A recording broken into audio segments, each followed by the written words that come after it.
All right, people. How are you today?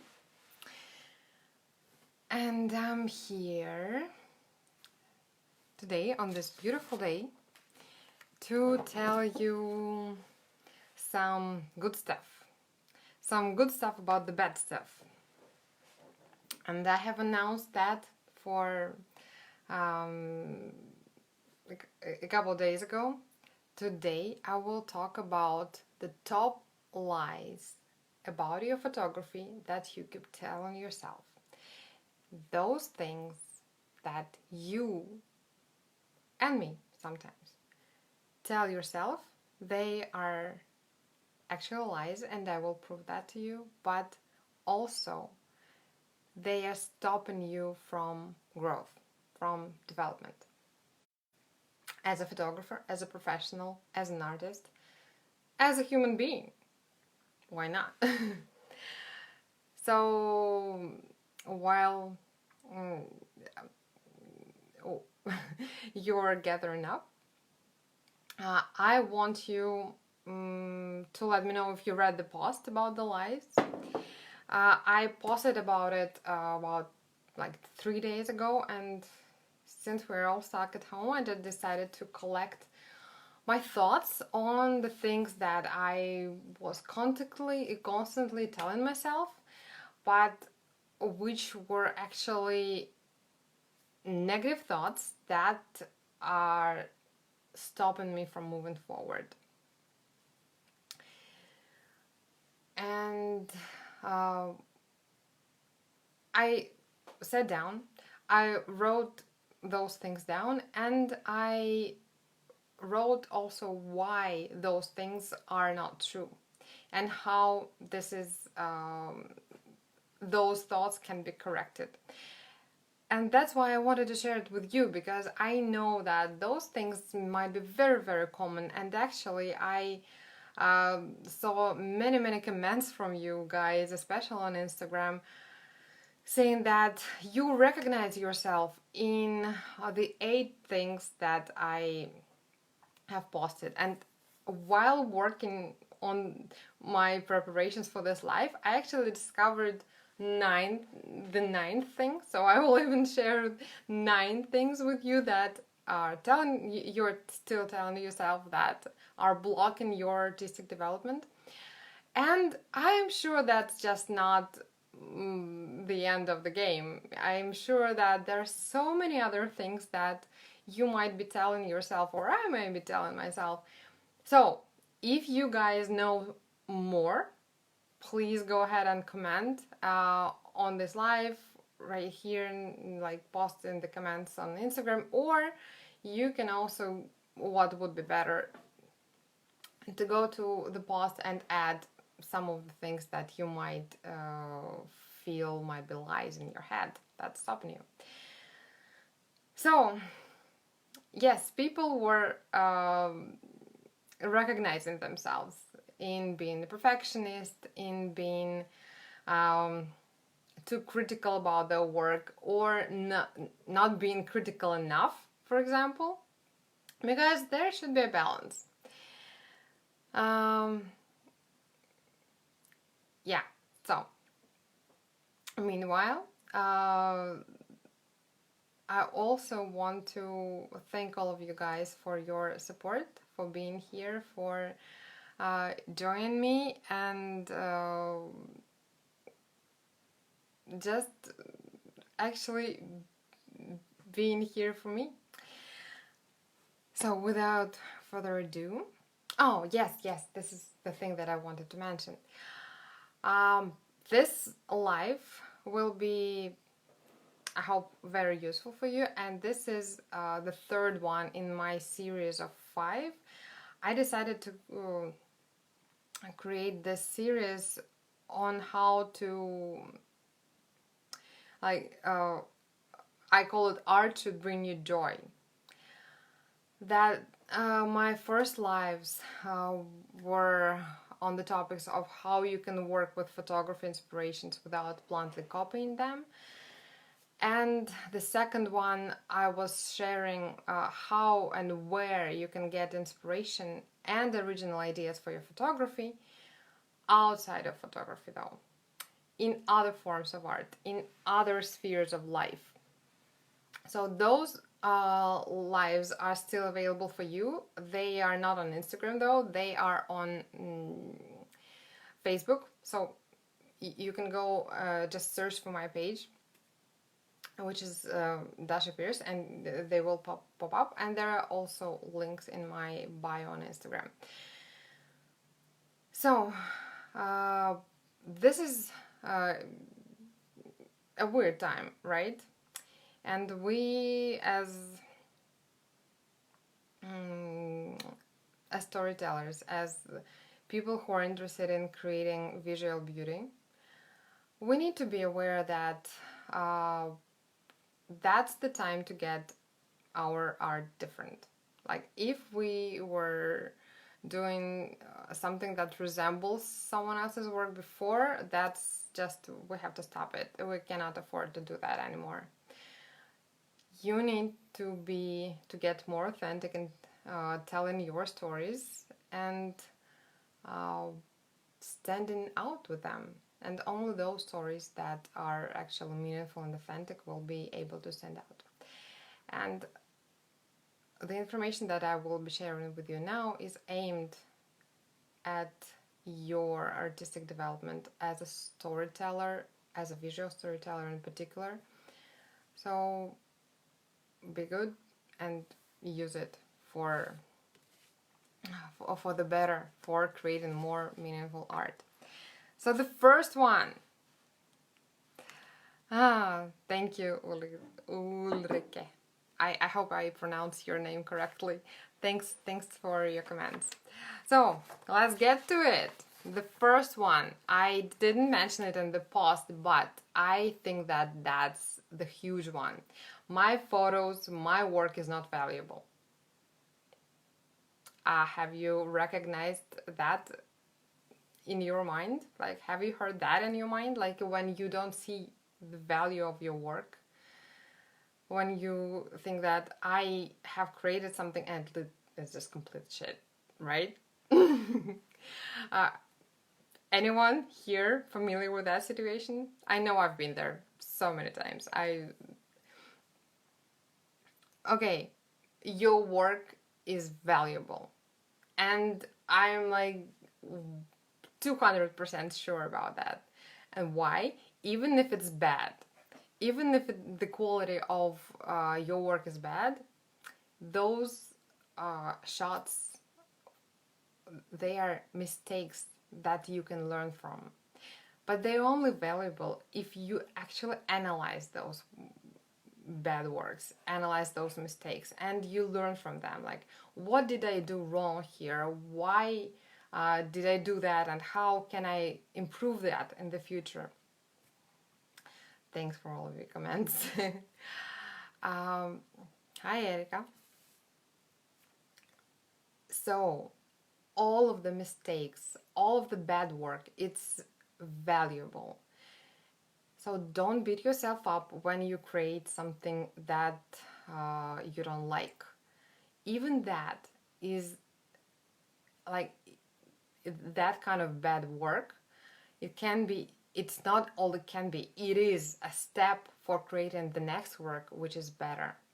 And I know, I think that maybe all of you can imagine a writer who is trying to work in a novel, and he's writing some words, and then he just crashes the paper and throws it away, and then he tries again and then crashes the paper and throws it away. All of the shots but just understand that a whole novel wouldn't be possible. The novel that he creates afterwards wouldn't be possible without those crashed papers.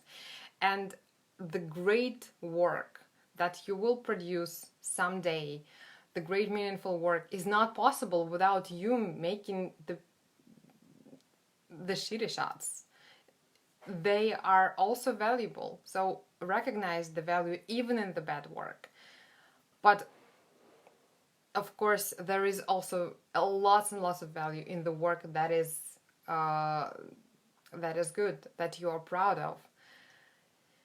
Even you, but that we will get to during the next slide. So the next one. You keep telling yourself that your photos have to be perfect before you share them. No, they don't. And they will never be like your photos will never be perfect. Never ever for you. But they will be perfect for someone else who sees them.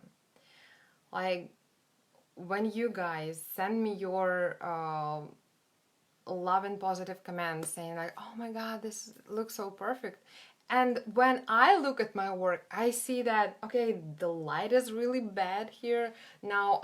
The post processing is like should be much better.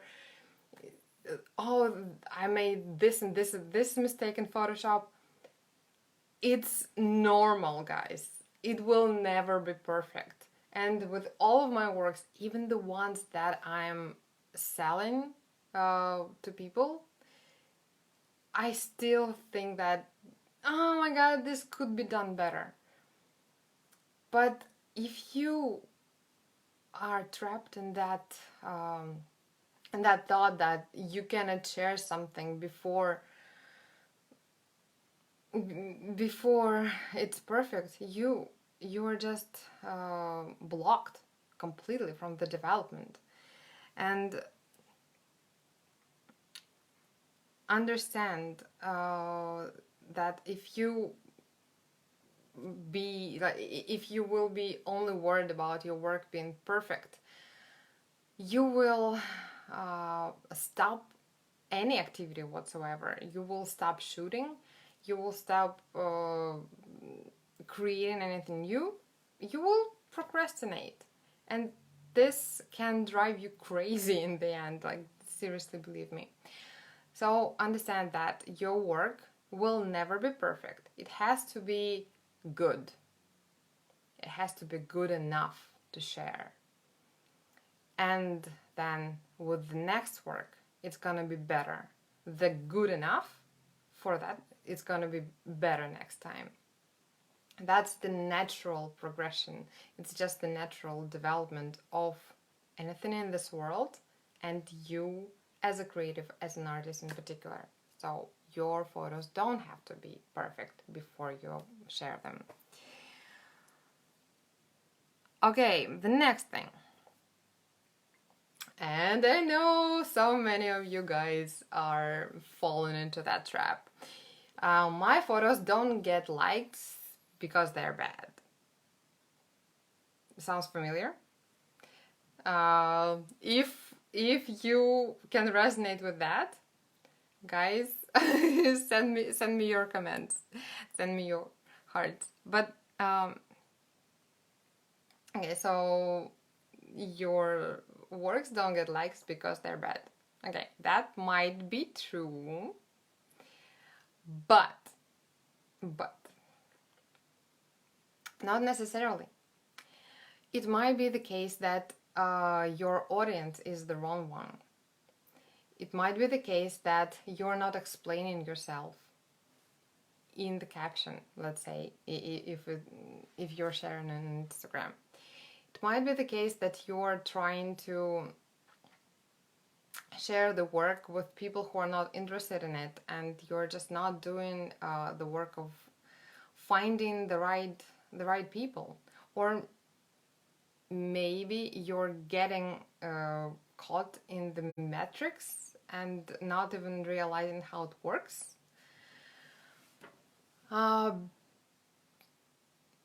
What I recommend here is, first of all, connecting to your why. Why do you create that work?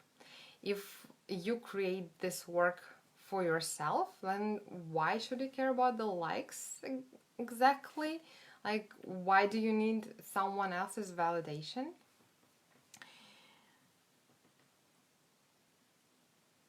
But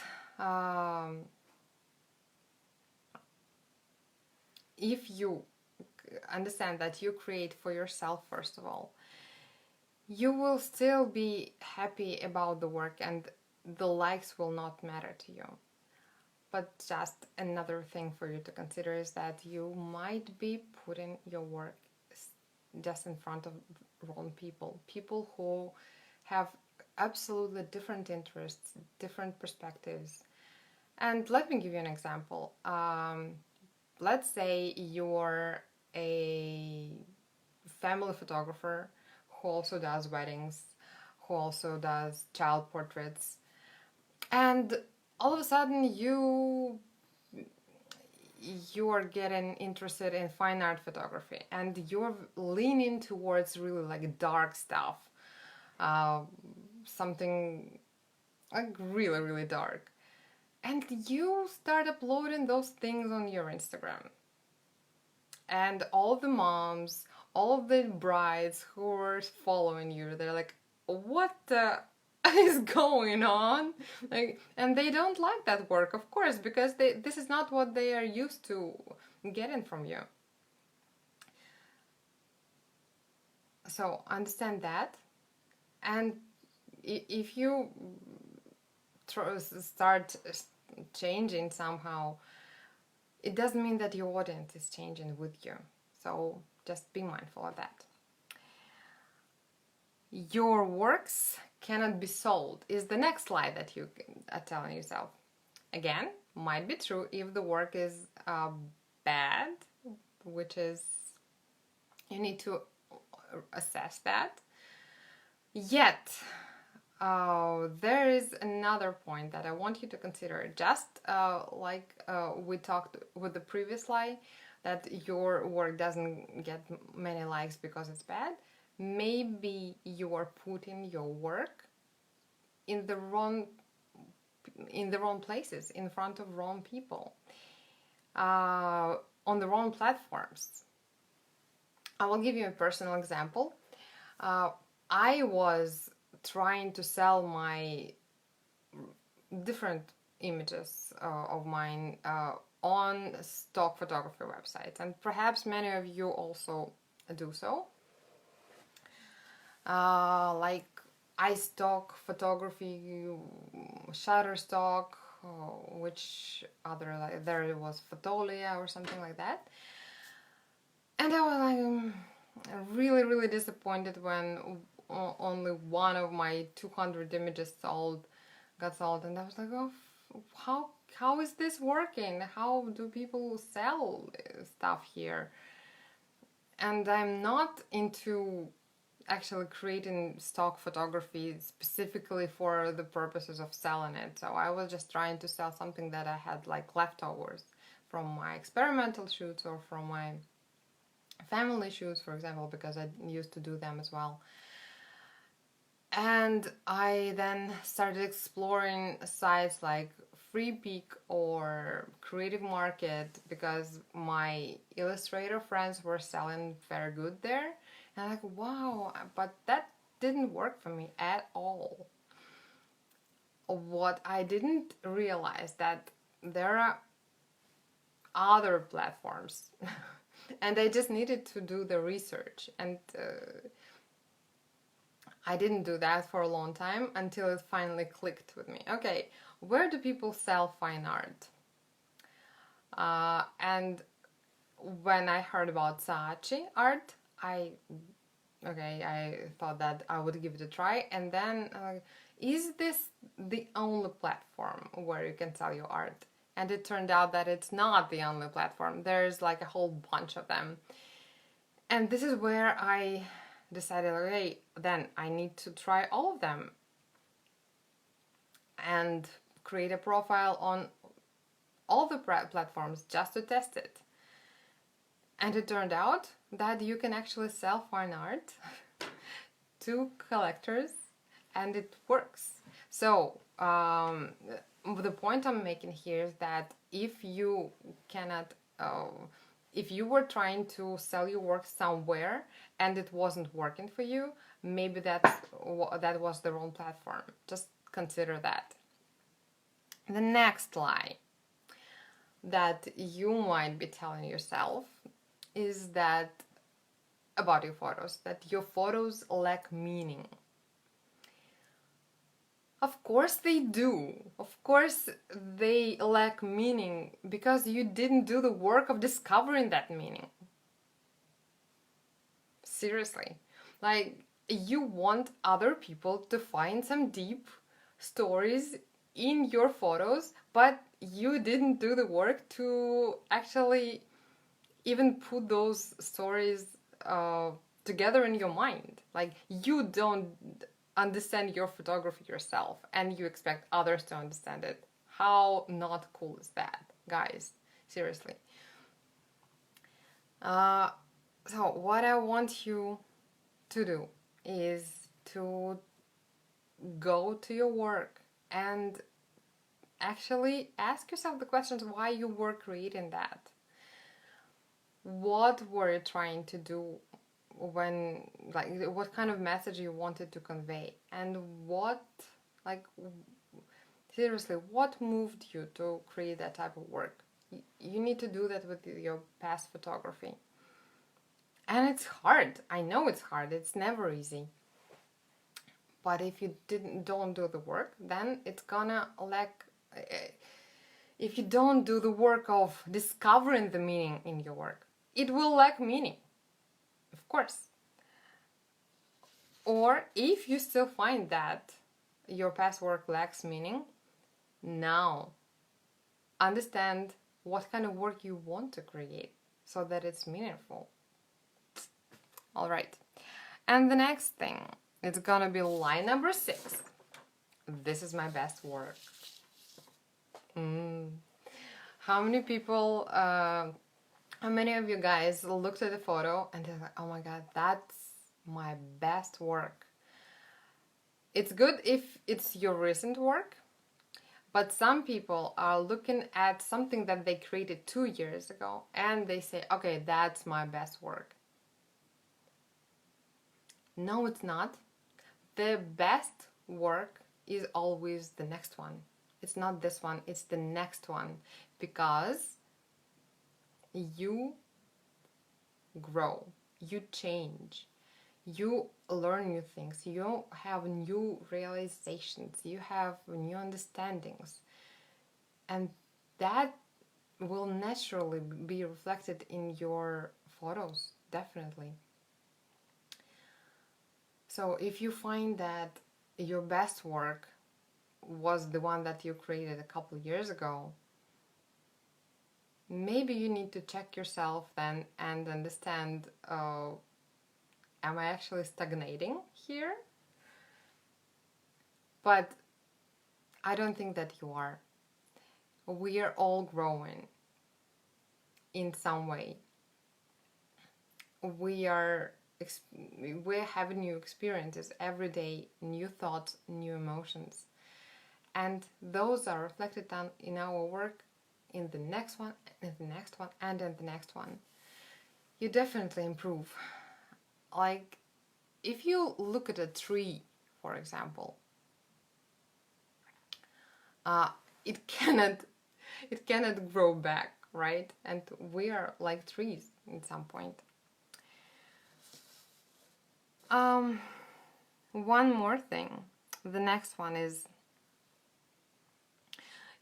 I don't have time for making more photos. That's a complete lie. Even if you have 5 kids, sick parent, full-time job, like, maybe, okay, now for many people it's not that relevant because we're locked down. However, in general, guys, if you don't make photos, it means that it's just not your priority at the moment. And you just need to accept that. And it's not bad. I mean, no need to stress about it. Just take the responsibility of setting your priorities in a different way. If you really, really want to progress and make more photos and to grow as a professional, grow as an artist, then you need to make that your priority. Whatever it takes. Whatever it takes, if you need to wake up earlier, if you need to have some conversations with your loved ones, saying that I need this time for me to create. If you you really need to assess where your time is going. If you're like watching Netflix all the time, passively, not even dragging any inspiration from the movies that you see, then creating photos is not your priority. Just accept that. And the next thing people might be, I might be telling to myself is that your photos are supposed to look some particular way. And I have mentioned that on one of the previous lives before. It's like when we want to create a conceptual photo, we always think that, okay, we need a girl and we need a vintage dress and we need to go into the woods. No, there is no rule that tells you that you just need to go and shoot the conceptual photography in this way. It can be done in any way. You don't have to fit in. You just should never forget that. One more thing, one more lie that you might be telling yourself is that your photos don't have to be planned. And you think that I will take a camera, go for a walk, and just gonna take some incredible spontaneous images. And that may happen sometimes, but still realize that even street photography is planned. Street photographers, they wait for things to happen. They spend some time in some area and actually watch what is going on, and they try to predict what's gonna happen. If you disagree with that, please watch interviews or listen to interviews of the greatest street photographer Henri Cartier-Bresson, and how he explained his process, that he waited for that decisive moment. If you're looking at documentary lifestyle, family photographer, for example, or documentary lifestyle wedding photography, and you see like those beautiful emotions, smiles, and they look so spontaneous, and just realize that those things, they're also directed. If the photographer, in many cases, if the photographer didn't ask people to do this or that thing so that it looks natural, the photos will be just dull and boring. This is just how it goes. And I know that for sure, because I did over, I think, 200 family sessions. And if you don't direct people, if you don't suggest what they need to do next, they will simply be sitting and just not even communicating with each other. Not all of families are like that, but many of them. So your photos, even if you're doing street photography, even if you're doing definitely like food photography, even if you're doing family wedding, whatever, they need to be planned. And if you were thinking that I will just go and everything will work by itself, it just doesn't happen this way. Especially with self-portraits, Sebastian, especially with self-portraits. And I want to bring you back to the point where I said that the photos might lack meaning. I just remembered one cool example that I wanted to share. Have you ever found yourself in a situation when you are at a gallery or at a museum and you look at some weird piece of art and they're just random brush strokes and random colors, and you're like, what does it mean? There is no meaning in that. And then you actually notice a small piece of paper with a passage of a text somewhere in the corner. You go there, you read that text, and all of a sudden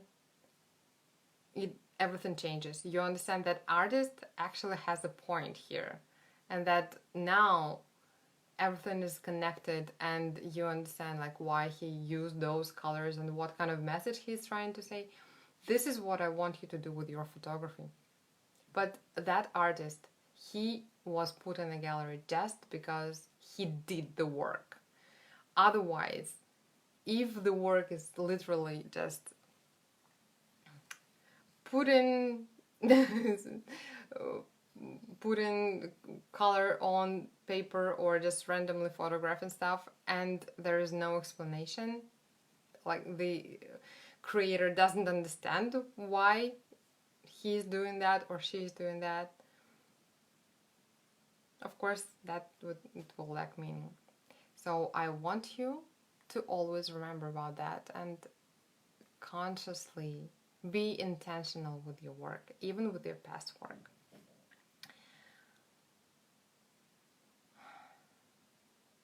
Okay, I'm just reading your comments.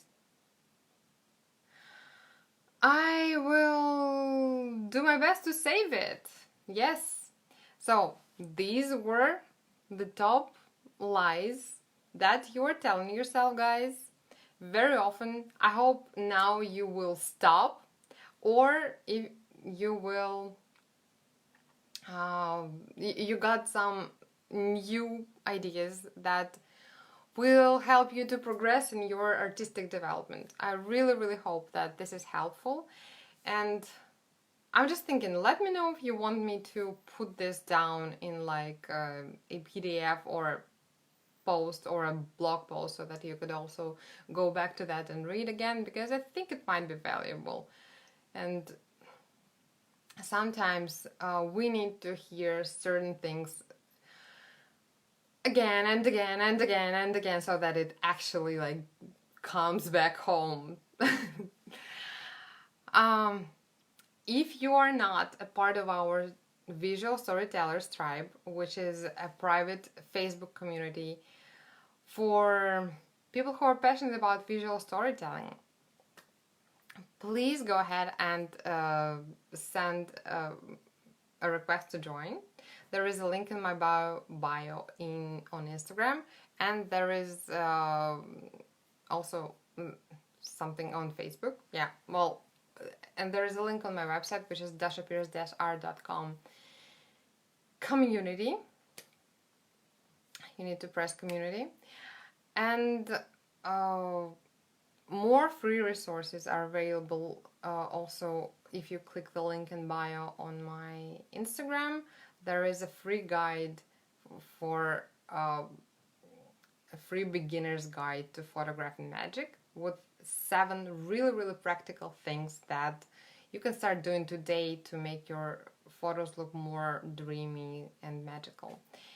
And I also collected like a list of 5 simple props that you can use for your photos right now that you can find in your room, but you were not looking at them as props. So I hope that's helpful.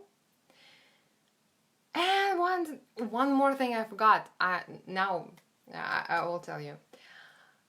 If some of you guys here are professional photographers, but you feel that you might be a bit tired of your photography practice, and you feel like your work is becoming a little bit fake, maybe you're tired of working with families or weddings, or you're tired of doing endless product photography, and you want to explore some different type of photos, you feel basically less creative and less inspired to do what you have always loved doing, which is photography.